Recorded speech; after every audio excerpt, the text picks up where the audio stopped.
Hello friends, welcome to my channel. Friends, अगर आपको मेरी वीडियोस अच्छी लगे तो please like comment and share, और अगर आप न्यू आ रहे हो तो सब्सक्राइब भी कर लेना।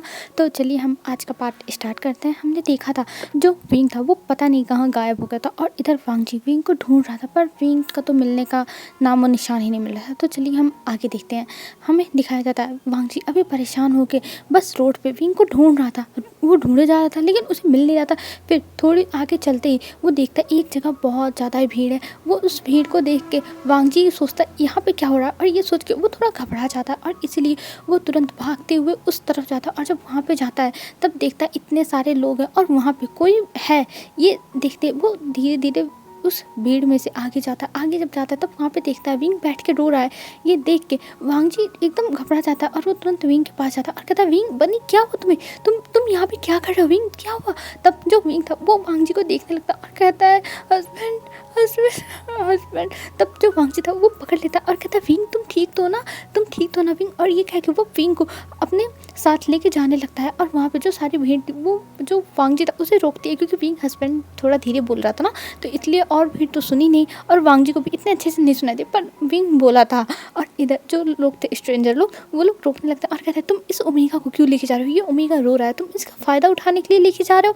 और ये कह के सब लोग उसके सामने खड़े हो गए थे। और ये देख के वांगजी का तो दिमाग खराब था, और वो कहता है, ये मेरा हस्बैंड है और मैं अपने हस्बैंड को ही लेके जा रहा हूँ, मैं यहाँ पे किसी और ओमेगा को नहीं लेके जा रहा हूँ। तब वो लोग कहते हैं, हाँ हमने ये ऐसा बहुत लोगों को देखा है बहाना करते हुए, हम जानते हैं कि ये तुम्हारा हस्बैंड नहीं, तुम नाटक कर रहे हो, तुम नाटकबाज हो। और ये कह के वो विंग का हाथ वांगजी से छुड़ाने लगते हैं, पर जो विंग था वो सामने देखता और कहता, नहीं नहीं नहीं, ये मेरे हस्बैंड है, ये मेरे हस्बैंड है। और ये कह के वो गले लगा लेता। और जब भीड़ को ये पता चलता है कि ये दोनों हस्बैंड वाइफ है, इनका हो सकता हो लड़ाई वड़ाई हुआ हो, मतलब जैसे होता है किच वैसे हुई होगी, तो इसीलिए जो ओमेगा है वो नाराज़ हो गई ये सोच के। फिर वहाँ से कुछ लोग चले जाते हैं, और कुछ लोग तो अभी मज़े लेने के लिए बस खड़े थे। जो देख के वांगजी उन्हें घूरता है, ऐसे घूरता है जैसे लग रहा था कि अगर नहीं गया ना तो यहाँ से गायब भी कर दूंगा, ऐसा मतलब वाइब आ रहा था। तब वो लोग भी चले जाते हैं, और इधर जो वांगजी था वो विंग को सीधा कैरी कर लेता है और ले जाके सीधा कार में बैठा था, और कहता है, विंग तुम पागल हो गए हो क्या? तुम ऐसे आके वहाँ पर क्यों बैठ गए? विंग तुम क्या चाहते हो कि मैं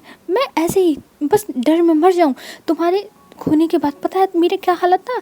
मुझे लग रहा था कि मेरी जान मेरे मेरे एकदम शरीर से निकल ही जाएगी, और मैं इस दुनिया में अब सर्वाइव नहीं कर पाऊँगा। विंग तुम क्या चाहते हो, ज़रा मुझे बताओगे? तुम मुझे परेशान क्यों करते हो विंग, क्यों करते हो? मैं तुमसे बहुत प्यार करता हूँ, मैं तुम्हें तकलीफ़ में नहीं देख सकता, और तुम ऐसे बिहेव करते हो, तुम आखिर में ऐसा क्यों करते हो विंग? तब जो विंग था वो अपना सर नीचे कर लेता और कहता है, हस्बैंड मुझे मुझे मुझे माफ़ कर दीजिए हस्बैंड, पर आपने मुझे डांटा था, मैं आपसे बात नहीं करूँगा। और ये कह के वो जो मतलब विंडो थी उस तरफ अपना सर कर लेता है, और इधर जो वांगजी था वो शायद कहता है, विंग तुम ऐसा क्यों कर रहे हो? मैं सिगरेट पीता हूँ, ये मेरी आदत है, और मैं अपनी आदत को नहीं छोड़ सकता। तब जो विंग था वो रोने लगता और कहता है, नहीं, अगर आप सिगरेट पियोगे तो आप मर जाओगे, आप मर जाओगे। तब वांगजी कहता है, क्या मैं मर जाऊँगा?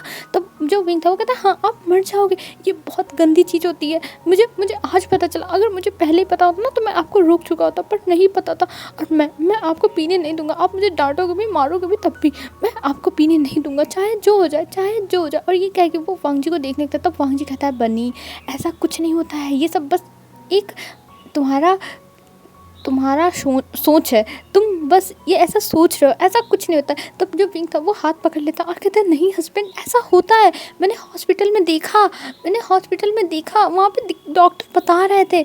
तब जो वांगजी था वो कहता है, क्या डॉक्टर बता रहे थे? तुमने कहाँ पे देखा विंग? तब विंग बताता है कि उसने एक बड़ी सी टीवी में देखा जो बाहर लगा हुआ था, और उसमें डॉक्टर बता रहे थे कि सिगरेट पीने से और ड्रिंक करने से कितना बुरा होता है, और जो कैंसर हो जाता है, और भी बहुत सारी बीमारियां हो जाती हैं। तब जो वांगजी था वो कहता है, विंग तुम ऐसा क्यों कर रहे हो विंग? मैं धीरे धीरे, अच्छा ठीक है मैं छोड़ दूंगा। तब जो विंग था वो कहता है, नहीं नहीं, आप मुझे प्रॉमिस करो कि आप आज के बाद नहीं पियोगे सिगरेट, नहीं पीना है तो नहीं पीना। और ये कह के वो अपना हाथ देता, पर वांगजी प्रॉमिस नहीं कर रहा था। ये देख के विंग उसका हाथ पकड़ता है और फिर अपने सर पे रख लेता और कहता है, हस्बैंड आपको मेरी कसम है, अगर आपने फिर से सिगरेट को हाथ लगाया तो आपके लिए बहुत बुरा होगा, और मैं आपको ये अपनी कसम देता हूँ। और ये कह के वो वांगजी को देखता और वांगजी कहता विंग ये तुम क्या कर रहे हो, तुम अपनी कसम मुझे क्यों दे रहे हो, तुम्हें अपनी कसम मुझे नहीं देनी चाहिए। तब जो विंग था वो कहता नहीं मैं दूंगा अपनी कसम, अगर आप ऐसा करोगे ना तो मेरे लिए बहुत बुरा होगा, बहुत बुरा होगा हस्बैंड, मेरे लिए बहुत बुरा होगा, और आपके लिए जो बुरा होगा वो तो नहीं पता लेकिन मेरे लिए बहुत बुरा होगा। तब जो वांगजी था वो कहता अच्छा ठीक है तुम इतना पैनिक मत करो बनी, इतना पैनिक मत करो, ठीक है तुम जो बात कहोगे वो सब मैं मान लूँगा, ठीक है मैं नहीं पीऊँगा सिगरेट, ठीक है। तब जो पिंक था वो कहता हाँ अब ठीक है, और ये कह के वो रोते हुए भी स्माइल करता, और ये देख के वांगजी उसकी आंसुओं को पोंछता है, फिर उसके बाद उसको गले लगा लेता है। और अभी वांगजी का सच में सिगरेट पीने का बहुत मन कर रहा था, क्योंकि जब उसको टेंशन रहती है तो उसको सिगरेट पीने की तलब लगती है, और वांगजी अभी इतने टेंशन में था विंग को लेकर, और अब विंग उसे मिल चुका है तो उसको राहत के लिए अब सिगरेट पीना था, पर वो नहीं पी सकता, उसने विंग को प्रॉमिस कर दिया, इसलिए वो विंग को बस गले लगा लेता और उसकी नेक में अपने नोज़ को रफ करते हुए वो बस विंग का स्मेल ले रहा था और कह रहा था मेरे सिगरेट की तलब को अब तुम ही दूर कर सकते हो विंग, तुम्हारा जो फ्रेगनेंस है वो ही इसको अब दूर कर सकता है, उस नशा को ख़त्म करने के लिए मुझे बस तुम्हारा नशा करना है, बस तुम्हारा। और ये कह के वो विंग को अब उसके नेक पे धीरे धीरे किस करने लगा, और वो भी सॉफ्ट किस कर रहा था, और जिसकी वजह से विंग अपने जो सर है उसको थोड़ा सा दूर कर देता है, जैसे वांगजी अच्छे से उसे किस कर पाए। पता नहीं क्यों जब वांगजी उसके पास आता है तो उसकी बॉडी अपने आप वांगजी के अकॉर्डिंग ही रिएक्ट करने लगती है, जो विंग को भी नहीं समझ में आता कि आखिर में उसके साथ ये क्या होता है, जैसे जैसे उसके हस्बैंड चाहते हैं उसके साथ होता ही जाता है। फिर जो वांगजी था वो विंग के नेक पे कुछ टाइम तक ऐसे ही किस करता है और वहाँ की स्मेल लेता है, फिर उसके बाद विंग से दूर होता और कहता है विंग अब से तुम ऐसा नहीं करोगे, मैं ये तुम्हें फाइनली बता दे रहा हूँ, और अगर तुमने फिर से मुझे ऐसे परेशान किया तो मुझसे बुरा कोई नहीं होगा। तब विंग कहता है सॉरी हस्बैंड मुझे माफ़ कर दो, मैं अब से ऐसा नहीं करूँगा। और ये कह के वो माफ़ी मांग लेता है, और वांगजी भी उसे माफ़ कर देता है, क्योंकि वो अपने बनी से इतना नाराज़ तो रह नहीं सकता है, तो वो माफ़ कर देता है। और इधर हमें अब दिखाते हैं अब वो लोग होटल में आते हैं, और होटल में आने के बाद जो विंग था वो कहता है हस्बैंड मुझे घूमने जाना है हस्बैंड। तब वांगजी कहता है अच्छा ठीक है विंग हम चलेंगे शाम को, ठीक है हम शाम को चलेंगे। तब जो विंग था वो कहता है शाम को, पर नहीं मुझे अभी जाना है, अभी नहीं अभी मुझे जाना है। तब जो वांगजी था वो कहता है विंग मैंने कहा ना हम शाम को चलेंगे, तो हम शाम को चलेंगे, और चलो अभी कुछ खा लो क्योंकि हम बाहर से आए हैं, और वैसे भी तुम थक चुके होगे। और ये कह के वो खाना ऑर्डर करता है, खाना आता है, फिर वो खाता है, मतलब विंग खाता है और वांगजी भी खाता है, और दोनों सो जाते हैं। और ऐसे ही उनके 4 दिन बीत जाते हैं यहाँ पर, क्योंकि विंग को घूमना था, और वांगजी विंग की ऐसे रिक्वेस्ट बिना पूरी किए वो तो कैसे रह सकता है, वो तो विंग को घुमाएगा ही। और फिर वांगजी विंग को बहुत अच्छे से हर जगह सैर कराता है, घुमाता फिराता है, जिसकी वजह से विंग बहुत खुश था, वो तो एकदम खुश हो चुका था। और इधर जो वांगजी था वो विंग को इतना खुश देखता है तो वो भी खुश हो गया था कि चलो भाई विंग तो खुश हुआ कम से कम उसके एक चीज़ से, और विंग को खुशी दे के वांगजी को भी खुशी मिलती है। फिर हमें 4th डे दिखाया जाता है जिस दिन उन लोग को वापस आना था, और तब जो मैमा थी वो आती है। तब विंग कहता है अरे आप यहाँ पे। तब मैमा कहती हाँ विंग मैं तुम्हारे साथ आई थी तो तुम्हारे साथ ही जाऊँगी ना, और वैसे भी बॉस ने मुझे भी छुट्टियाँ दे दी थी 4 दिन की कि मैं भी यहाँ पे घूम सकती हूँ। और पता है सबसे बड़ी बात तो ये थी विंग कि मेरा सारा खर्चा बॉस उठा रहे थे, सारा का सारा खर्चा। तब विंग कहता है वाह ये कितनी अच्छी बात है, पर आपने मुझे बताया कि नहीं हम दोनों भी घूमने जाते। तब जो मैम थी वो कहती है विंग तुम तो वैसे ही सर के साथ घूम ही रहते। तब विंग कहता है अरे नहीं मैं तो उन हस्बैंड के साथ घूम ही रहा था, पर मुझे आपके साथ भी जाना था। जब हस्बैंड सो जाते तो हम दोनों धीरे से जाते, जहाँ जहाँ हस्बैंड के साथ नहीं जा सकते, वहाँ घूमने जाते।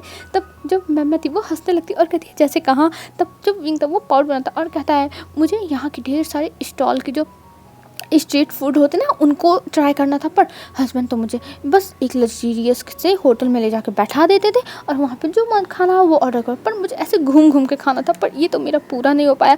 तब जो मैम थी वो हंसने लगती और कहती अच्छा ठीक है कोई बात नहीं, हम चाइना चलेंगे ना तो चाइना में हम लोग जाके खाएंगे, ठीक है।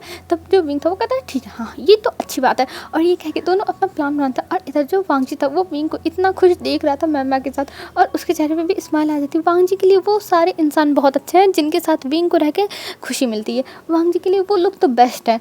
और यहाँ पर हमें दिखाया जाता है अब वो लोग चाइना के लिए निकल चुके थे, और जब चाइना के लिए निकलते हैं तब वहाँ पर जो मैमा थी वो जाने लगती है दूसरी तरफ। तब जो विंग था वो कहता है आप कहाँ जा रही हैं। तब मैमा कहती है विंग अब हम आ चुके हैं चाइना तो मुझे घर पे जाना पड़ेगा ना, तो मैं अपने घर जा रही हूँ। तब जो विंग था वो कहता है नहीं हम आपको छोड़ देंगे।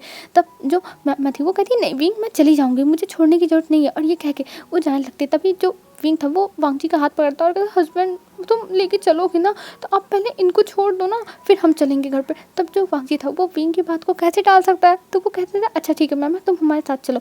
तब जो मैम थी वो बहुत ज़्यादा हिचकिचाते हुए जाके बैठ जाती है, और यहाँ से वो लोग जाते हैं, पहले मैम को छोड़ते हैं, फिर विंग और वांगजी अपने घर जाते हैं। और वहाँ पे जब विंग जाता है तब वहाँ पे वो सब लोगों से मिलता है, पूरी फैमिली से, और सबके लिए गिफ्ट लेके आया था। और आज जो ग्रैनी थी वो भी बहुत अच्छे से बिहेव कर रही थी विंग के साथ, और विंग को समझ में नहीं आता कि आखिर में ये इतने अच्छे से बिहेव क्यों कर रही है, पर हाँ उसके लिए अच्छा ही है, चलो अच्छे से तो बिहेव कर रही है।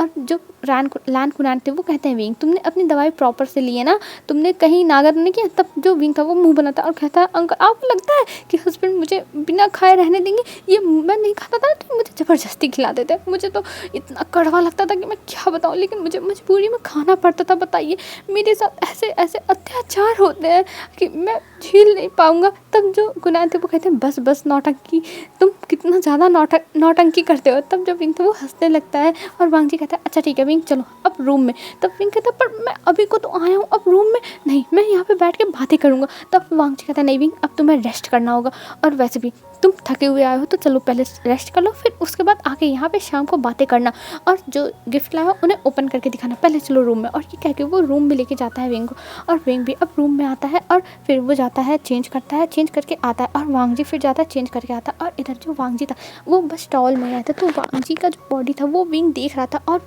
विंग जब बॉडी देख रहा था तब उसे बड़ा अच्छा लग रहा था, और वो ब्लश करने लगता है, वो अपने फेस पे हाथ रख लेता है। ये देख के वांगजी कहता है क्या हुआ विंग तुम ब्लश कर रहे हो। तब जो विंग था वो नहीं नहीं मैं कुछ नहीं कर रहा हूँ, मैं कुछ नहीं कर रहा हूँ। तब वांगजी कहता विंग ऐसा नहीं कहते, देखो तुम ब्लश कर रहे हो, मैं देख रहा हूँ तुमको, तुम ब्लश कर रहे हो। और ये कह के वो हंसने लगता है, पर जो विंग था वो कहता है नहीं मैं नहीं कर रहा हूँ, मैं नहीं कर रहा हूँ। और ये कह के वो फिर वहाँ से उठ के जाने लगता है, पर जो वांगजी था वो उसका हाथ पकड़ता और कहता है विंग तुम कहीं नहीं जा सकते हो, देखो तुम ब्लश कर रहे हो, मुझे दिख रहा है, साफ साफ दिख रहा है कि तुम ब्लश कर रहे हो विंग, तुम ब्लश कर रहे हो, ओ माय गॉड। तब जो विंग था वो कहता है बस हस्बैंड आप ऐसा मत बोलो, हस्बैंड आप मत बोलो। और ये कह के वो वांगजी को शांत करता, पर वांगजी शांत होकर उसके शांत कर देते। और इधर जो वांगजी था वो उसका हाथ पकड़ लेता, और उसको बेड पे पिन करने के बाद वो फिर से विंग को किस करने लगता है। और वांगजी हर बार बस किस करने के बाद रुक जाता है, विंग को तो समझ में नहीं था, और इस बार भी यही होता है।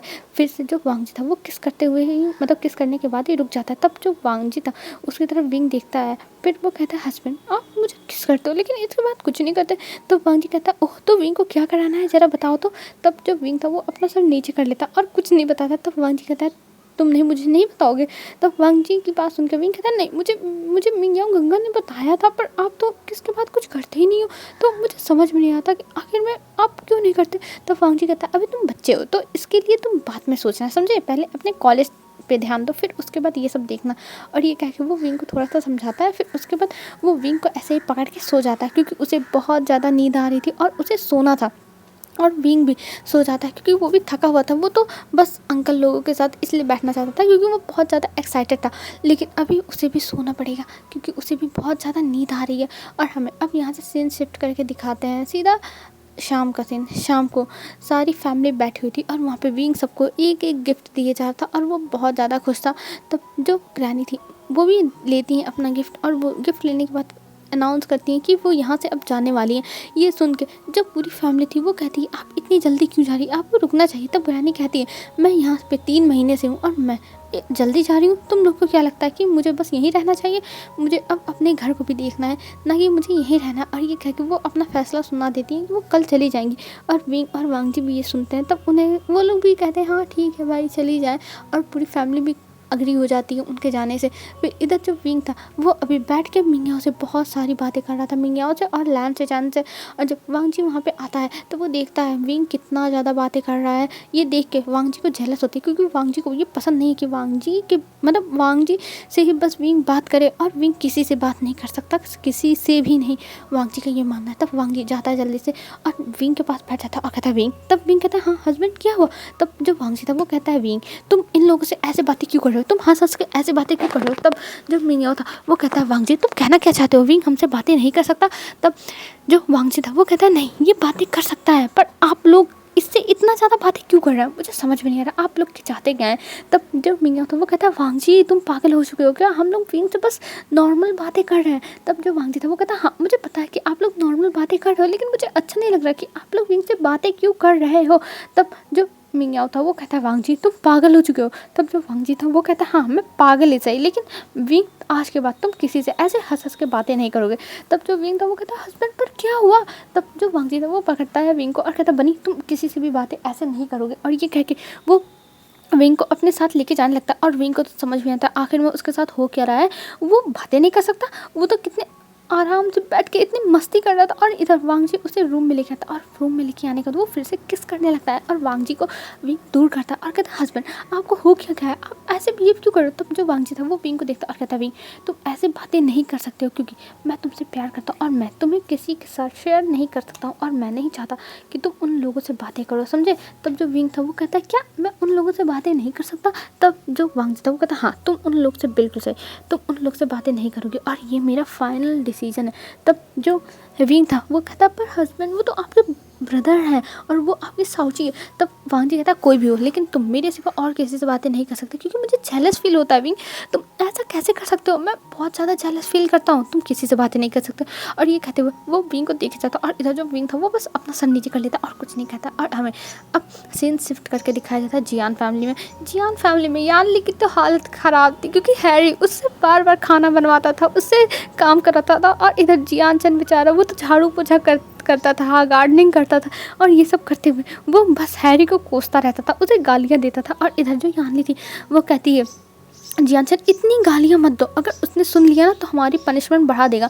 तब जियानचन कहता है शीजा मैं उसकी पनिशमेंट से डरता नहीं हूँ, वो बढ़ाना चाहे तो बढ़ा दे, मुझे कोई फ़र्क नहीं पड़ता। तब यानली कहती है जियानचन चुप हो जाओ, तुम ऐसा मत बोलो। तब जो जियानचन था वो कहता है सच में शीजे वो बहुत ज़्यादा ही खड़ूस अकड़ू बहुत ज़्यादा दुष्ट इंसान है। और ये कह के वो और भी गालियाँ देने लगता है, अब्यूज़ लैंग्वेज का यूज करने लगता है। तभी उधर से हैरी आता है और वो हंसने लगता है और कहता है तुम दोनों मेरे बारे में इतनी तारीफ़ कर रहे हो, ओह माय गॉड मुझे तो बिलीव नहीं हो रहा है कि कोई मेरे बारे में इतनी तारीफ़ें कर सकता है। सच में मैं बहुत ज़्यादा इम्प्रेस हूँ तुम दोनों से, तुम दोनों भाई बहन सच में बहुत अच्छे हो जो मेरी इतनी सारी तारीफ़ें कर रहे हो। मैं तो खुश हो गया, मैं तो बहुत ज़्यादा ही खुश हो गया। और ये कह के वो हंसने लगता है और जियानचन और यानली को समझ में आ जाता है ये तो उन दोनों के लिए खतरे की घंटी है भाई। और वो दोनों बस एकदम डरते हुए देखने लगते हैं। और जब देखते हैं वहाँ पे हैरी को, तब हैरी एकदम ईविल स्माइल लेके खड़ा हुआ था। और ये देख के यानली कहती नहीं हमने कुछ नहीं बोला। तब हैरी कहता ओह तो तुमने कुछ नहीं बोला, पर मैंने तो सुन लिया। और ये कह के वो उन्हें फिर से पनिशमेंट देता है घर साफ़ करने की। तब जियानचन कहता पर हमने अभी को तो साफ़ किया है। तब जो हैरी था वो कहता हाँ साफ़ किया था लेकिन फिर से हर एक चीज़ फिर से साफ़ करनी है और मैं खुद आके चेक करूँगा, मैं किसी सर्वेंट से नहीं कहूँगा चेक करने के लिए या फिर मेरे किसी असिस्टेंट से या फिर गार्ड से, मैं खुद चेक करूँगा। और इस बार अगर कमी निकली तो तुम्हारे काम दोगुने हो जाएंगे और उसके लिए तुम दोनों तैयार रहना भाई बहन, क्योंकि तुम दोनों एक दूसरे का साथ बहुत देते हो ना, तो इसमें भी साथ देना तो बनता ही है। और ये कह के वहाँ से चला जाता है जो हैरी था वो। और इधर जो यानली थी वो अब जियानचन को घूर घूर के देखती और कहती जियानचन ये सब तुम्हारी वजह से हुआ है, तुम आखिर में उसे गालियाँ क्यों दे रहे थे, अब तुम्हारी वजह से हमें फिर से काम करना पड़ेगा। मैं काम कर करके थक चुकी हूँ जियानचन, पर तुम्हारी वजह से मैं अब फिर से काम करूँगी, मैं क्या करूँ ये भगवान, मैं क्या करूँ इस लड़के का। तब जियानचन कहता है पर शीजे मैंने तो कुछ नहीं किया, मैं तो बस सही बता रहा था। तब जो यानली थी वो कहती है जियानचन प्लीज़ तुम अब से सही मत बताना, ऐसा सही सुन के ना ये मेरे लिए खतरे की घंटी बज जाती है तुम्हारा ऐसा सही सुन के, तो प्लीज़ अब से सही मत बताना। और ये कह के वो जियानचन को देखती है और वहीं कपड़ा फेंक के चली जाती है अंदर साफ़ करने के लिए, क्योंकि जो कपड़ा ली थी वो डस्टिंग के लिए ली थी, तो अब अंदर चली जाती है फिर से साफ़ करने के लिए। और अभी जो यानली थी वो पूरा घर साफ़ कर रही थी और वहाँ पे हैरी बैठा हुआ था और वो कुछ खा रहा था और उसके छिलके जो थे वो फेंक रहा था। और ये देख के यानली कहती तुम क्या खा रहे हो और तुम ऐसे इसके छिलके क्यों फेंक रहे हो। तब हैरी कहता है यानली ये मेरा घर है तो यहाँ पे मेरी मर्ज़ी चलेगी ना, और मेरा घर मेरी मर्ज़ी समझी, तो मैं जहाँ चाहूँ वहाँ पे फेंक सकता हूँ समझी। तब जो यानी थी वो कहती हाँ तुम फेंक सकते हो पर यहाँ पे मुझे सफाई करनी पड़ रही है और तुम्हें नहीं पता क्या सफाई करते हुए मैं कितना थक गई हूँ और फिर से तुम्हारी वजह से मुझे साफ़ करना पड़ रहा है। मैंने कितनी बार यहाँ पे झाड़ू मारा पर तुम बार बार फेंक दे रहे हो और मुझे झाड़ू फिर से मारना पड़ रहा है। तब हैरी कहता है ये मेरी प्रॉब्लम नहीं है यानी ये तुम्हारी प्रॉब्लम है। पर तभी हैरी के पास कॉल आती है और कॉल को सुनते ही हैरी चला जाता है कहीं पे बाहर। और ये देख के यानली कहती है अब चलो शांति मिली, और ये कह के वो घर को अब साफ़ करती है फिर से। और साफ़ करने के बाद जैसे सोफ़े पे बैठती है वैसे ही उसे ध्यान आता है अरे उसे तो सोफ़े पे बैठना ही नहीं था। अगर उस इंसान ने, उस खड़ूस इंसान ने देख लिया ना तो वो फिर से उसे उसका दिमाग ख़राब करेगा। तो इसलिए फिर वो खड़ी हो जाती है और कहती है मैं अभी नहीं बैठूँगी। और फिर वो सोचती है जाके वो जियान चंद को देखे, और जब जाती है वहाँ पे जहाँ पे जियान चंद था, तब वहाँ पे जियान चंद अपना काम कर रहा था। और काम करते हुए वो बस पसीने पसीने में हो गया था क्योंकि अभी धूप थी। और जब यानली देखती है कि जियान चंद इतना ज़्यादा परेशान होकर कर रहा है, तब वो सोचती है हमारी लाइफ कितनी ज़्यादा बदल गई। पहले हम लोग कितनी शान और शौकत की ज़िंदगी जीते थे, पर आज हमें कोई पूछने वाला नहीं है, हमारी कोई हेल्प करने वाला नहीं है। और लैन वांगजी ने जो पैसे दिए थे वो तो बस पढ़ाई के लिए, पर अगर हमें रहना है तो हमें काम करना होगा। और अभी हमारे पास कोई और जगह नहीं है जहाँ हम जा सके, तो हमें मजबूरी में यहाँ पे सब कुछ करना होगा, सब कुछ करना होगा। और ये कहते हुए यानली की आंखों से आंसू गिर रहे थे, पर वो फिर अपने आंसुओं को साफ करती है और चाहती है जियान चंद की हेल्प करने लगती है। और जियान चंद उसे मना कर रहा था कि मत करिए, मैं कर लूँगा, पर यानली उसकी मदद करती। और दोनों भाई बहन काम ख़त्म करने के बाद जो सर्वेंट क्वार्टर था वहाँ पे आते, क्योंकि इन दोनों को सर्वेंट क्वार्टर मिला हुआ था। और जियान चंद अपने रूम में चला जाता है, यानली अपने रूम में, और दोनों जाके अच्छे से नहाते धोते हैं। फिर उसके बाद बाहर आते हैं और जियान चंद कहता है मुझे बहुत भूख लगी, चलो कुछ खाते हैं। तब यानली कहती है हाँ मैंने बनाया है, चलो खाते हैं। और वो दोनों अब वहाँ से खाना लेते हैं, और खाना जैसे ही खाते हैं वैसे वहाँ पे हैरी आ जाता है और कहता है अरे तुम दोनों खा रहे हो, मुझे तो विश्वास नहीं हो तुम दोनों खाने बैठ गए, वो भी मेरा खाना, ये तो मेरा खाना था ना। तब यानली कहती है अरे हम लोग काम करते हुए थक गए थे इसलिए हम लोग खाने बैठ गए और तुम थे नहीं, तो हम तुम्हें कैसे खिलाते। तब जो हैरी था वो कहता है अच्छा तो तुम मुझे कैसे खिलाते, तुम दोनों सर्वेंट हो और तुम्हारा काम है कि जब तक तुम्हारे बॉस ना आ जाए तब तक तुम इंतज़ार करो, समझी। और मेरे आने से पहले तुम दोनों अब से खाना नहीं खाओगे, अगर अब से खाया तो पनिशमेंट मिलेगी, ये पहली बार था इसलिए मैं माफ़ कर रहा हूँ, लेकिन अगली बार से नहीं। और ये कह के वो फिर अपने रूम में चला जाता है। और इधर जो वांगजी था वो अभी बैठा हुआ था और वो विंग से बातें कर रहा था। और इधर जो शुयंग था वो दिखाया जाता है, शुयंग वांगजी के पास कॉल करता है और कहता है वांगजी तुम कहाँ हो और अभी तक ऑफिस क्यों नहीं आ रहे हो, मैं तो परेशान हो चुका हूँ तुम्हारा काम संभालते संभालते। सच बता रहा हूँ वांगजी, अगर मुझसे तुम ऐसे ही काम कराते रहे ना तो मैं तुम्हारी आधी प्रॉपर्टी ले लूँगा। तब वांगजी हंसने लगता है और कहता ठीक है ले लो, लेकिन मेरी जगह तुम काम करते रहो। तब जो शुयंग था वो एकदम चिढ़ जाता और कहता नहीं अब मैं काम नहीं करूँगा। और ये कह के वो फ़ोन कट करने वाला था, तब जो वांगजी था वो कहता वैसे तुम्हारी इंगेजमेंट की तैयारी कैसे चल रही है।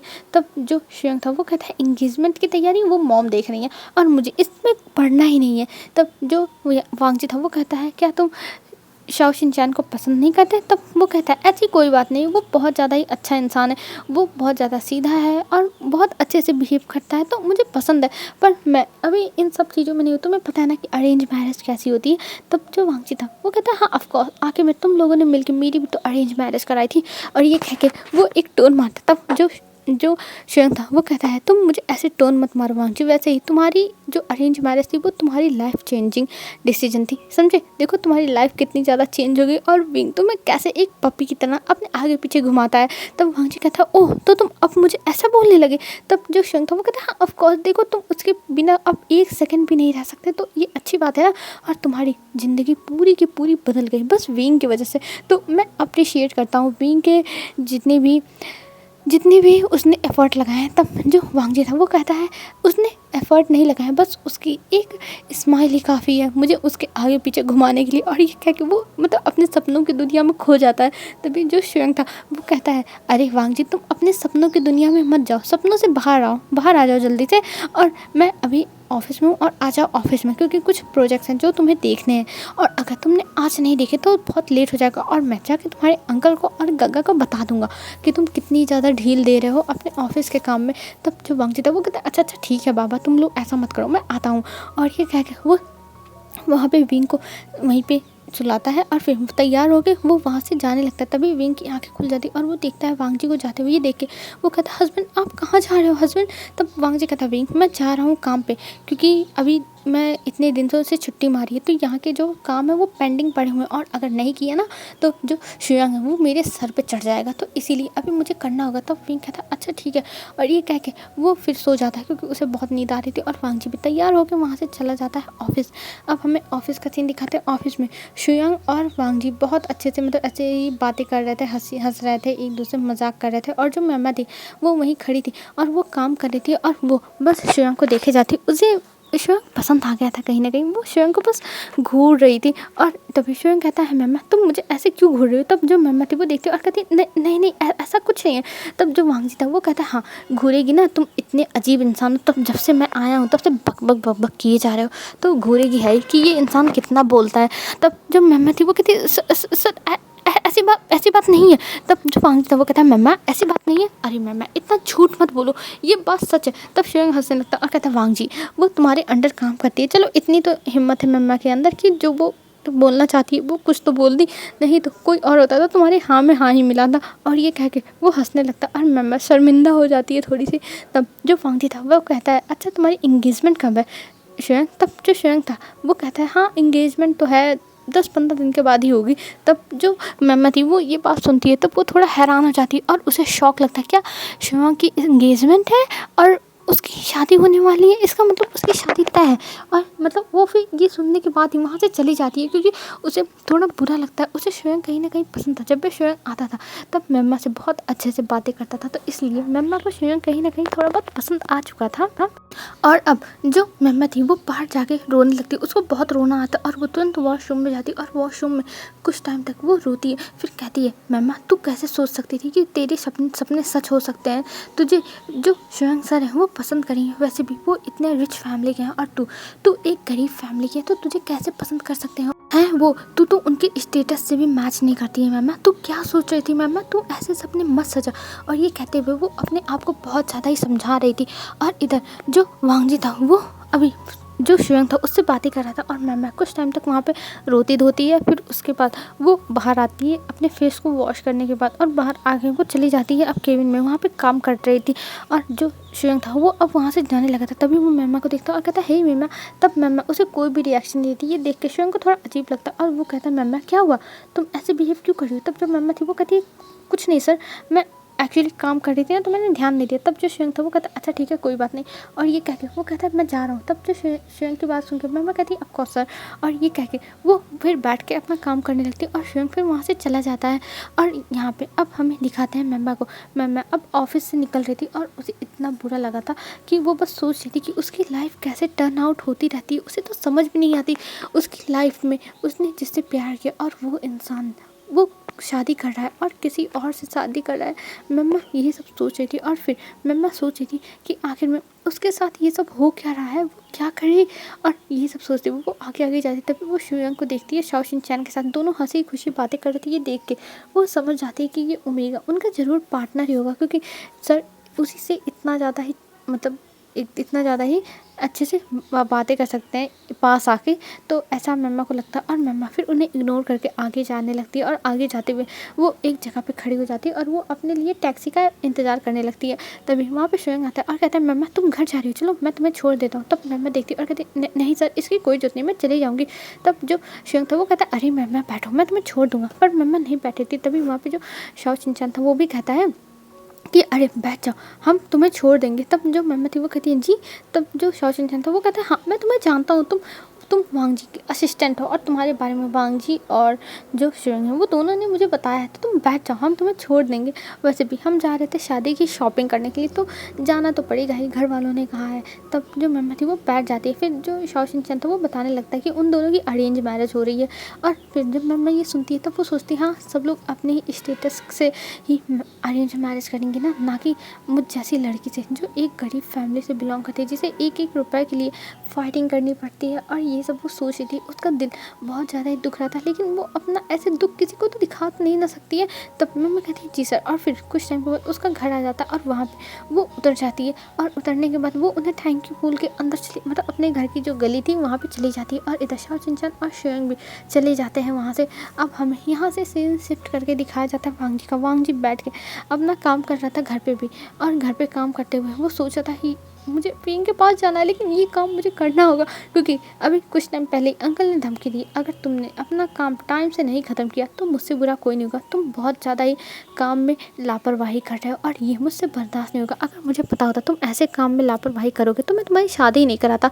तब मतलब विंग जो था, उसके आने के बाद ही वांग जी लापरवाही करने लगा है। और वैसे भी जब वांग जी लड़कियों के साथ रहता था या फिर जो भी नशा करता था, ड्रग्स लेता था, तब भी वांग जी अपने काम में कोई भी ढील नहीं देता था, वो सारे काम टाइम से करता था। लेकिन जब से विंग आया है, वांग जी ये सब तो नहीं किया है, लेकिन काम में बहुत ज़्यादा ही कोताही कर रहा है। तो इसलिए लैन को गुस्सा आ रही थी और विंग के बारे में सुन के वांग जी कहता, अंकल आप ऐसा मत बोलो, मैं कर रहा हूँ ना। और ये कह के वो फिर से अपना जल्दी जल्दी काम करने लगता है और अंकल बाहर जाकर बैठ जाते हैं। और यहाँ पे विंग को कोई फ़र्क नहीं पड़ता, वो बस लैन चैन और जो मियाँ है उसके साथ अपना खेल रहा था। और वहाँ पे रैबिट्स लाया था तो उनके साथ वो खेल रहा था। ये देख के कुनान भी हंस रहे थे कि सच में विंग बहुत ज़्यादा ही मासूम बच्चा है, वो रैबिट्स के साथ कितने अच्छे से खेल रहा है, एकदम छोटे बच्चे की तरह।